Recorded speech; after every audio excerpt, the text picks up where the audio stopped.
नमस्कार, हार्दिक अभिनंदन आप सभी का एक बार फिर अपने 10 मिनट शो में 10 मिनट शो में हम लोग महत्वपूर्ण करंट अफेयर्स देख रहे हैं। कल के शो में लास्ट में मैंने आप सभी लोगों से एक प्रश्न पूछा था, हाल ही में चर्चा में रहा भारत का सबसे बड़ा थिएटर फेस्टिवल भारत रंग महोत्सव कहाँ आयोजित किया गया? ये कहाँ किया गया था? गुजरात में किया जा रहा है।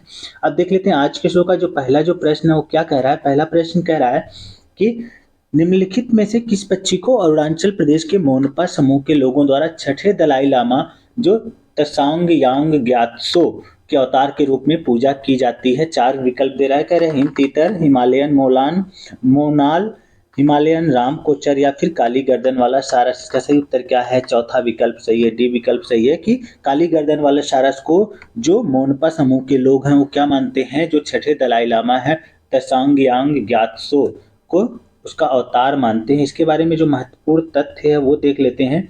ये चर्चा में क्यों है? क्योंकि अभी भारतीय जो वन्य जीव संस्थान है और भारतीय प्राणी सर्वेक्षण विभाग, ये जो काली गर्दन वाले जो सारस हैं इनका सर्वेक्षण फिर से शुरू किया गया है। इसके पहले कब किया गया था? 2016-17 में इनका सर्वेक्षण किया गया था। उस सर्वेक्षण के अनुसार ये जो काली गर्दन वाले सारस हैं उनकी संख्या लद्दाख में, जो अब केंद्र शासित प्रदेश है, लद्दाख में कितनी थी? 66 से लेकर के 69 के बीच में थी। और अरुणाचल प्रदेश में कितनी थी? 11 थी उस समय।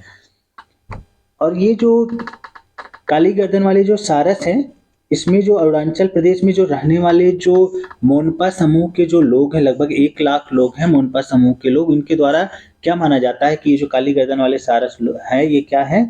छठे दलाई लामा, जिनका नाम था त्सांग यांग ग्यात्सो के अवतार के रूप में इनकी पूजा की जाती है। ये मोनपा समूह कौन है? ये अरुणाचल प्रदेश के प्रमुख बौद्ध जातीय समूह है जिन्हें मोनपा समूह कहा जाता है। मोनपा पश्चिम कामेंग और तवांग जिलों में निवास करते हैं। यह बौद्ध जातीय समूह, ये जो मोनपा सब बौद्ध जातीय समूह है, ये किस संप्रदाय का है? ये महायान संप्रदाय का है। ये जो है ये महायान संप्रदाय में का बना हुआ है ये जो मोनपा समूह है। देख लेते हैं अगला जो प्रश्न है। दूसरा जो प्रश्न है वो थोड़ा सा यहाँ पे व्यवधान हुआ है। दूसरा प्रश्न कह रहा है सार्वजनिक परीक्षा अनुचित साधनों का निवारण विधेयक 2024 निम्नलिखित में से किन संस्थानों को सार्वजनिक परीक्षा प्राधिकरण के रूप में अधिसूचित किया गया है? अभी जो सार्वजनिक जो परीक्षाएं होती हैं जिसमें बहुत सारी धांधलियां होती हैं, बहुत सारे पेपर आउट हो जाते हैं, बहुत सारे बच्चे उसमें जो पढ़ने वाले हैं वो बाहर हो जाते हैं, बहुत सारे नकल होते हैं, इस तरह से अनुचित साधन का प्रयोग किया जाता है। उसको रोकथाम के लिए जो केंद्र सरकार है वो 2024 में एक विधेयक ला रही है। कह रहा है उस विधेयक में कौन कौन से जो बोर्ड है वो शामिल है। 4 विकल्प दे रहा है, 5 विकल्प दिया है। लोक सेवा आयोग, कर्मचारी चयन आयोग, रेलवे भर्ती बोर्ड, बैंकिंग कार्मिक चयन संस्थान, नेशनल टेस्टिंग एजेंसी। कह रहा है नीचे दिए गए कोड की सहायता से सही उत्तर का चयन करना है। ये जो नीचे है ये कोड दिया है, कह रहा है कौन सा विकल्प सही है। तो इसमें जो पांचों जो संस्थाएं हैं, ये जो पांचों संस्थाएं हैं, 5 संस्थाएं हैं, लोक सेवा आयोग, कर्मचारी चयन आयोग, रेलवे भर्ती बोर्ड, बैंकिंग कार्मिक चयन संस्थान, नेशनल टेस्टिंग एजेंसी। ये पांचों संस्थाएं, इसमें पांचों जो संस्थाएं परीक्षा संस्थाएं लेने वाली हैं इसमें शामिल हैं। किसमें शामिल है? ये जो सार्वजनिक परीक्षा विधेयक 2024 जो जारी किया जा रहा है उसमें ये शामिल है। इनमें जो भी परीक्षाएं होंगी उसकी निगरानी इसके अंतर्गत ही होगी। अगला जो प्रश्न है वो देख लेते हैं। इसमें क्या है, थोड़ा सा इसके बारे में भी देख लेते हैं। इसमें जो विधेयक की जो धारा 9 है वो क्या कहती है कि इसमें सभी जो अपराध हैं वो क्या है? संज्ञेय हैं, गैर जमानती और गैर शमन योग्य हैं। बिना वारंट के गिरफ्तारी की जा सकती है इसमें, और जमानत पाना अधिकार का मामला नहीं होगा। अगर कोई इसमें अनुचित साधन का प्रयोग करते हुए पकड़ा जाता है, चाहे वो परीक्षार्थी हो या कोई परीक्षार्थी की मदद करते हुए पकड़ा जाता है, तो वो जमानत बिना वारंट के उसे गिरफ्तार भी किया जा सकता है और उसे जमानत पाने का अधिकार नहीं होगा। और इसकी जो जांच करेगा वो मजिस्ट्रेट निर्धारित करेगा कि इसके अभियुक्त को जमानत पर रिहा करने योग्य है कि नहीं है। यह गैर शमन योग्य अपराध है जिसमें शिकायतकर्ता द्वारा वापस नहीं लिया जा सकता। अगर शिकायतकर्ता और अपराधी के जो बीच है, आरोपी, उनके बीच समझौता हो जाता है, उसके बाद भी जो शिकायतकर्ता है वो अपना मामला वापस नहीं ले सकता है। ये जो पढ़ने वाले बच्चे उन्हें इससे जो पेपर में जो नकल कराने वाले जो लोग थे, जो माफिया थे, जो शिक्षा माफिया थे, उनमें कमी आएगी और पढ़ने वाले बच्चों के लिए ये लाभकर सिद्ध होगा। अगला जो तीसरा जो प्रश्न है वो देख लेते हैं। निम्नलिखित में से किस राज्य में मैंग्रोव वन पाए जाते हैं? 5 विकल्प दे रहा, कह रहा है महाराष्ट्र, ओडिशा, आंध्र प्रदेश, तमिलनाडु, उपर्युक्त सभी। ये जो 4 राज्य हैं, इन चारों राज्यों में मैंग्रोव वन पाए जाते हैं, इसलिए इसका सही विकल्प क्या है? उपर्युक्त सभी। विकल्प नंबर डी सही है। थोड़ा सा जो मैंग्रोव वन है उनके बारे में देख लेते हैं। कह रहा है कि राज्यों में मैंग्रोव वन पाए जाते हैं। मैंग्रोव पहल मिस्ट को लागू करने की घोषणा की गई। एक मैंग्रोव पहल जिसे मिस्टी है इसे लागू करने की घोषणा की गई है। जो मैंग्रोव जो वन होते हैं वो क्या होते हैं, ज्वारीय वन होते हैं जो ज्वार से प्रभावित तटीय क्षेत्रों में पाए जाते हैं। तो ये कई बार पूछता है कि मैंग्रोव वन कैसे होते हैं, वो ज्वारीय वन होते हैं जो ज्वार से प्रभावित होते हैं। ये वन तटीय प्रदेशों एवं दलदली क्षेत्र में पाए जाते हैं। मैंग्रोव वन चरम मौसमी परिस्थितियों में भी जीवित रह सकते हैं, इसलिए ये पर्यावरण के लिए काफी महत्वपूर्ण होते हैं। जीवित रहने के लिए निम्न ऑक्सीजन स्तर की आवश्यकता होती है। मैंग्रोव वन उष्णकटिबंधीय और उपोष्ण कटिबंधीय व क्षेत्रों में पाए जाते हैं। देख लेते हैं अगला जो इसके तथ्य है प्रमुख कि मैंग्रोव वन के प्रकार क्या होते हैं। मैंग्रोव वन के जो प्रकार होते हैं वो कौन कौन से होते हैं। लाल मैंग्रोव होता है, काला मैंग्रोव होता है, सफेद मैंग्रोव होता है, बटनवुड मैंग्रोव होता है। ये चार भेद होते हैं मैंग्रोव के। और जो भारत में जो मैंग्रोव वन पाए जाते हैं वो कहाँ कहाँ पाए जाते हैं, उनकी प्रतिशतता क्या है ये भी एक बार देख लेते हैं। पश्चिम बंगाल में सबसे ज्यादा 42% मैंग्रोव 42.33 मैंग्रोव जो मैंग्रोव वन है वो पाए जाते हैं। गुजरात में 23.54 पाए जाते हैं। अंडमान एवं निकोबार द्वीप समूह में 12.34 पाए जाते हैं। आंध्र प्रदेश में 8.11% मैंग्रोव वन पाए जाते हैं। प्रत्येक वर्ष 26 जुलाई को क्या मनाया जाता है, अंतरराष्ट्रीय मैंग्रोव दिवस मनाया जाता है। ये भी कई बार पूछा हुआ प्रश्न है। ये मैंग्रोव इंडिया ये इस तरह से दिखता है जो मैंग्रोव वन है। देख लेते हैं अगला जो प्रश्न है। प्रश्न कह रहा है गांवों को सांस्कृतिक मानचित्र और दस्तावेजीकरण के लिए मेरा गांव मेरी धरोहर परियोजना किसके द्वारा शुरू की गई है।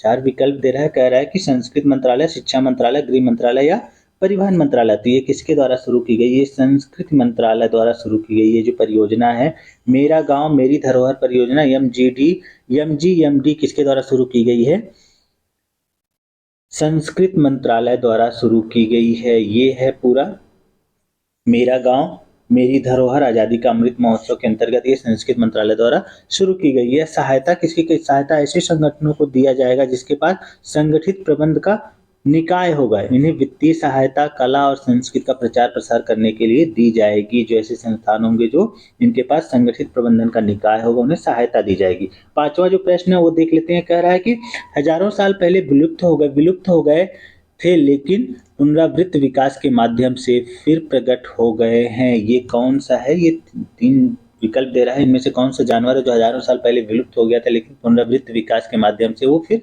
प्रकट हो गया है। तीन विकल्प है गोल्डन फिजेंट, एल्ड्राब्रा एल्ड्राब्रा रेल, शुतुरमुर्ग। तो इसका सही उत्तर क्या है, विकल्प नंबर बी एल्ड्राब्रा रेल। जो जानवर था वो विलुप्त हो गया था, अभी क्या हुआ है, अभी फिर से ये पुनरावृत्त के माध्यम से ये प्रकट हो गया है। तो ये पुनरावृत्त विकास क्या है, किसका अर्थ होता है कि एक ही पूर्वज से लेकिन अलग अलग समय में समान या समानांतर संरचनाओं का बार बार विकसित होना, ये क्या कहलाता है, पुनरावृत्त विकास कहा जाता है। ये है पूरे एल्ड्राब्रा रेल है, इसके बारे में थोड़ा सा देख लेते हैं। एल्ड्राब्रा जो विलुप्त हो गए थे हजारों साल बाद फिर पुनरावृत्त के माध्यम से ये प्रकट हो गए, यही है एल्ड्राब्रा। अगला जो प्रश्न है वो देख लेते हैं।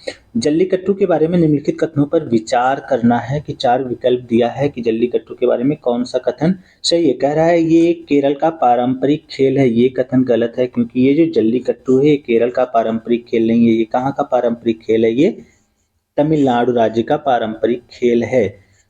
दूसरा जो विकल्प है वो देख लेते हैं। दूसरा विकल्प क्या कह रहा है, दूसरा विकल्प कह रहा है कि इस खेल में लोगों की भीड़ में एक सांड को छोड़ दिया जाता है। तो हाँ, जल्लीकट्टू में क्या होता है, लोगों की भीड़ में एक सांड को छोड़ दिया जाता है। दूसरा विकल्प सही है।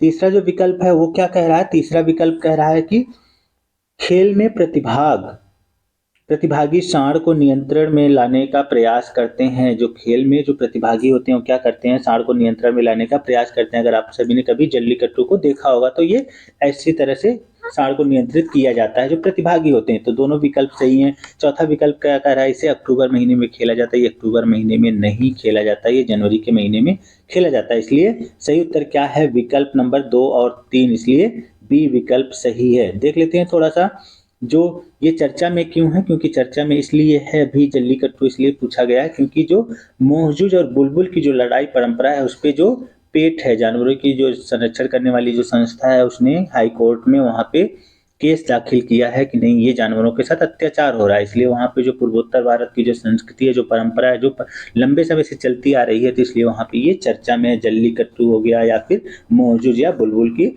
लड़ाई की जो परंपरा हो गई। ये जो मोहजूज है ये परंपरा बहुत प्राचीन है। ये कहाँ पे होती है? ये प्राचीन परंपरा चलती है। इसमें क्या होता है भैंसों को आपस में लड़ाया जाता है। जो अहोम शासकों द्वारा इसे बहुत धूमधाम से मनाया जाता है। ये मोहजूज और बुलबुल की ये दोनों लड़ाइयाँ बहुत महत्वपूर्ण हैं, इसको ध्यान रखिएगा। जो मोहजूज में क्या होता है इसमें भैंसों को आपस में लड़ाया जाता है। इसमें क्या होता था जो अहोम जो शासकों द्वारा इसे बहुत धूमधाम से मनाया जाता था।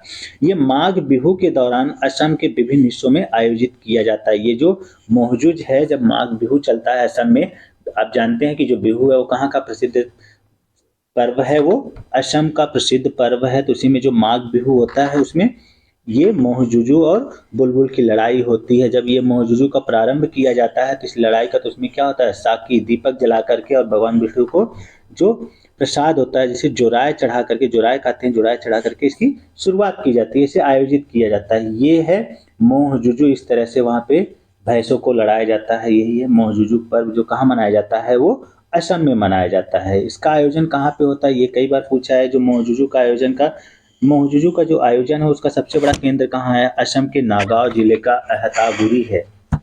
अहातगुरी जो असम के नागांव जिले का जो अहातगुरी है उसके केंद्र में रहता है। वही सबसे ज्यादा जो ये त्योहार है जो ये संस्कृति है वहाँ की मोहजुजू वो मनाई जाती है।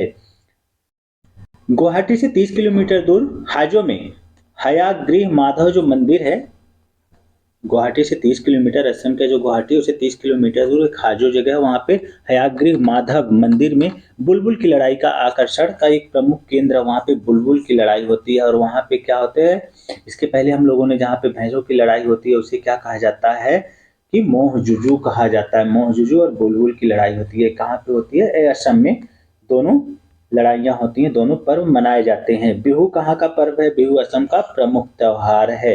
ये कब मनाया जाता है? इसे वर्ष में 3 बार मनाया जाता है। कब कब मनाया जाता है? रोंगाली बिहू, काती बिहू और माघ बिहू। ये कई बार पूछा हुआ है कि ये क्या होते हैं तो इसके ऊपर चर्चा कर लेते हैं। रोंगाली बिहू क्या होता है? ये रोंगाली बिहू या बोहांग बिहू असम में नव वर्ष हर साल 14 अप्रैल की शुरुआत को संदर्भित करता है। हर साल नए वर्ष को मनाया जाता है। यह बीज बोने का आगमन है। कई बार पूछता है रोंगाली बिहू किसका प्रतीक है तो वहाँ पे ऐसे बीज बोने का प्रतीक है।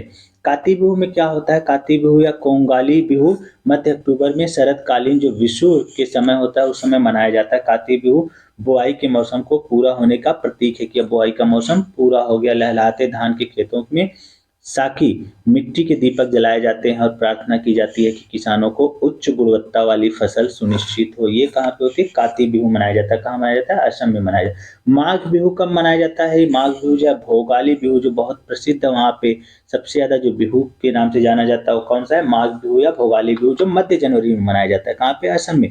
ये किसका प्रतीक है? ये फसल कटाई से संबंधित है। इसके पहले मैं इसके ऊपर माघ बिहू या फिर जो बिहू पर्व है उसके ऊपर मैंने वीडियो बनाई हुई है जो पीछे पड़ी हुई है प्लेलिस्ट में, वहां से आप लोग देख सकते हैं। इसके ऊपर है। ये तब मनाई जाती है जब फसल कट जाती है और खेत खाली हो जाते हैं और भोरल खलिहान भर जाते हैं। देख लेते हैं जो पेटा है जिसके कारण ये जो मोहजुजू है या फिर बुलबुल की लड़ाई है चर्चा में है। पेटा क्या है? एक संगठन है जो जानवरों के अधिकारों की रक्षा के लिए गैर लाभकारी जो संगठन है। पेटा का इसका पूरा नाम क्या होता है? People people for the ethical treatment of animal. इसे इनग्रिड न्यूकिर्क और एलेक्स पेचको द्वारा 22 मार्च 1980 में गठित किया गया था। इसका मुख्यालय कहाँ पे है? इसका मुख्यालय अमेरिका के वर्जीनिया में स्थित नॉर्फोल्क में स्थित है। पेटा इंडिया का गठन कब किया गया था? 2000 में किया गया था। इसका मुख्यालय कहाँ पे है? मुंबई में है। पेटा का स्लोगन क्या है? पशु हमारे खाने, प्रयोग करने, मनोरंजन करने और किसी भी प्रकार का दुरुपयोग करने के लिए नहीं है। इसका जो स्लोगन है पेटा का। देख लेते हैं अगला जो प्रश्न। अगला प्रश्न कह रहा हाल ही में केरल में खोजी गई ट्राइको ट्राइकोग्लोसम श्याम विश्वनाथ किसकी वास्तुशास्त्री है? हाल ही में जो खोजी गई है अभी ट्राइको ग्लोसम श्याम विश्वनाथ ये किसकी बात शास्त्री है? शॉन्फ कंक्रीट ड्रैगन फ्लाई कवक, ये किसकी है? कवक की एक प्रजाति खोजी गई है। केरल में मिट्टी की उर्वरता बढ़ाने के में सहायक एक कवक की नई शाखा खोजी गई है।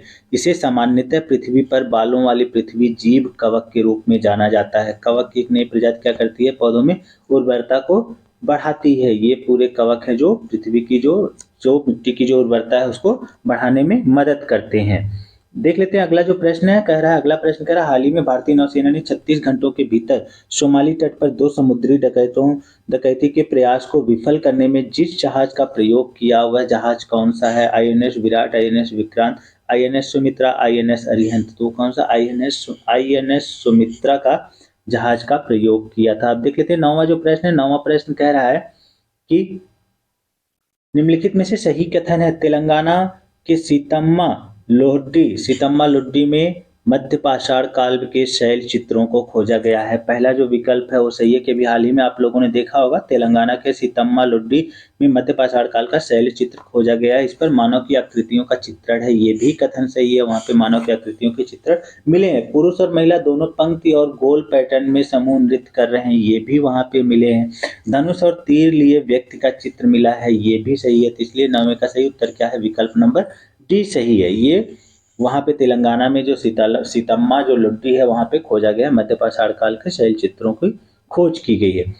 आज के शो का अंतिम प्रश्न है, जो 10वां प्रश्न है वो देख लेते हैं क्या कह रहा है, जो आप सभी लोगों के लिए कमेंट बॉक्स में बताना। कह रहा है, कोयला खान भविष्य निधि संगठन CMPFO के केसी केयर्स वेब पोर्टल है, केसी केयर्स वेब पोर्टल का जो उद्घाटन किसने किया है? 4 विकल्प दे रहा है। श्री प्रहलाद जोशी, मनसुख एल मंडाविया, नितिन जयराम गडकरी, राजनाथ सिंह। इसका सही उत्तर क्या होगा? आप सभी लोगों को कमेंट बॉक्स में बताना है। कल इसका जो उत्तर है वो मैं कल वाले वीडियो में मैं फिर आप सभी लोगों से शेयर करूंगा। ये जो श्री प्रहलाद जोशी है क्या है? कोयला खान एवं संसदीय कार्य मंत्री हैं। और फिर जो मनसुख मंडाविया वो क्या है? स्वास्थ्य एवं परिवार कल्याण मंत्री के साथ साथ उर्वरक एवं रसायन मंत्रालय भी इनके पास है। नितिन गडकरी जानते ही हैं कि ये क्या है? सड़क एवं परिवहन राज्य मंत्री हैं। और राजनाथ सिंह तो क्या है? रक्षा मंत्रालय इनके पास है। तो आज के लिए बस इतना ही। कल कुछ नए करंट अफेयर्स के साथ, नई जानकारी के साथ मैं फिर आप सभी लोगों से रूबरू होऊंगा। तब तक के लिए बहुत बहुत आभार आप सभी लोगों का।